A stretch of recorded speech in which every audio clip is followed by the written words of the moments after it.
School படிக்கும் போது இந்த பேரண்ட்ஸ் மீட்டிங்கை மறக்க முடியுமா? கண்டிப்பா எவனும் மறந்துருக்க மாட்டான்.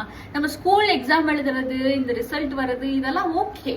ஆனா இந்த மந்த்லி ஒரு பேரண்ட்ஸ் மீட்டிங் வைப்பான் பாரு, அப்பதான் வந்து நம்மள செம்மையா காலி பண்ணிவிடுவான். அப்போ வரைக்கும் நம்ம டீச்சர்ஸ்லாம் வந்து நல்ல செல்ல குட்டி நல்லா படுறான் அப்படிலாம் சொல்லுவான்.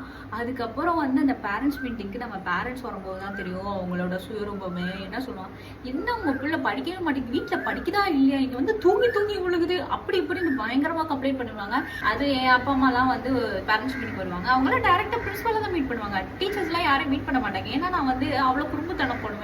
இந்த பிள்ளை படிக்கவே மாட்டேங்குது, சும்மா ஏதாச்சும் பண்ணிட்டே இருக்கு அப்படின்னு சொல்லிட்டு நிறைய கம்ப்ளைண்டோட வந்து நம்ம பிரின்சிபலை தான் மீட் பண்ண வைப்பாங்க. அப்பெல்லாம் வந்து நம்ம அப்பா அம்மா வந்து நம்ம நல்ல பிள்ளை அப்படின்னு நினைச்சிட்டு இருப்பாங்க. அப்பா பிள்ளை பயங்கரமா படிக்குதுப்பா அப்படின்னு சொல்லிட்டு மனசுக்குள்ள நினைச்சிருப்பாங்க. ஆனா இந்த பேரண்ட்ஸ் மீட்டிங் வரும்போது தான் தெரியும் நம்ம பிள்ளை மக்குனா மக்கு, அப்படி ஒரு மக்கு அப்படின்னு சொல்லிட்டு. அப்படியே வந்து இப்படி நம்மளை பார்ப்பாங்க. நம்மளும் வந்து நல்ல பிள்ளை மாதிரி, இல்லப்பா நான் படிச்சேப்பா அப்படின்னு சொல்லிட்டு நம்மளும் வந்து நல்ல பிள்ளை மாதிரி நடிப்போம். ஆனாலும் வந்து யாரும் நம்ப மாட்டாங்க அந்த டைம்ல. ஏன்னா வந்து மிஸ் சொல்றது தானே நம்புவாங்க. ஓகேமா நீங்க வந்து என்ன வேணாலும் படிக்கோங்க, என் புள்ள படிச்சா போதும் அப்படின்னு சொல்லிட்டு அவங்களும் வந்து ஒரு வார்த்தையை விட்டு போயிடுவாங்க.